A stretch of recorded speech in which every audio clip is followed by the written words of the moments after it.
కుమారి ఆంటీపై case నమోదు. Street food business close. హైదరాబాద్లోని cable bridge పరిసరాల్లో స్ట్రీట్ ఫుడ్ వ్యాపారం చేస్తూ జీవనం సాగిస్తున్న కుమారి ఆంటీ ఇటీవలే సోషల్ మీడియాలో బాగా ఫేమస్ అయ్యింది. ఆమె ఇన్స్టా రీల్స్, యూట్యూబ్ వీడియోలతో జనాలకి మరింత చేరువైంది. యూట్యూబ్ ఛానల్స్ అయితే ఆమెతో ఇంటర్వ్యూల కోసం క్యూ కట్టాయి. కుమారి ఆంటీకి సంబంధించిన ఏ చిన్న విషయమైనా నెట్టింట వైరల్ గా మారింది.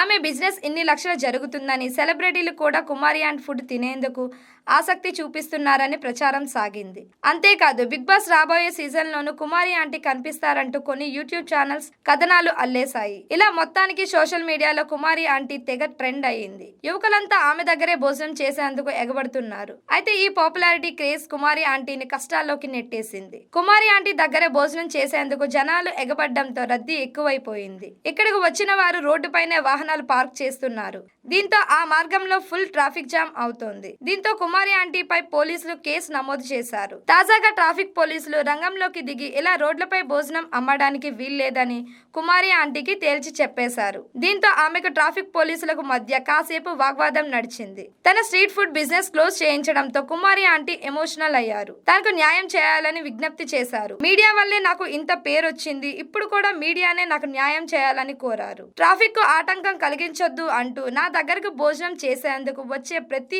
ఒక్కరికి చెబుతున్నానని తెలిపారు. నాతో పాటు చాలా మంది ఇక్కడ స్ట్రీట్ ఫుడ్ బిజినెస్ రన్ చేస్తున్నారని, కానీ పోలీసులు నా స్టాల్ ని మాత్రమే క్లోజ్ చేయాలని చెబుతున్నారని ఎమోషనల్ అయ్యారు. దీనిపై సామాజిక మాధ్యమాల్లో భిన్నాభిప్రాయాలు వ్యక్తమవుతున్నాయి. కొంతమంది వ్యూస్ కోసం కుమారి ఆంటీ బిజినెస్ రోడ్డు మీదకు లాగారని, ఇప్పుడు పాపులారిటీనే ఆమెకు, ఆమె బిజినెస్ కు శాపంగా మారిందని తమ అభిప్రాయాలు వెల్లడిస్తున్నారు.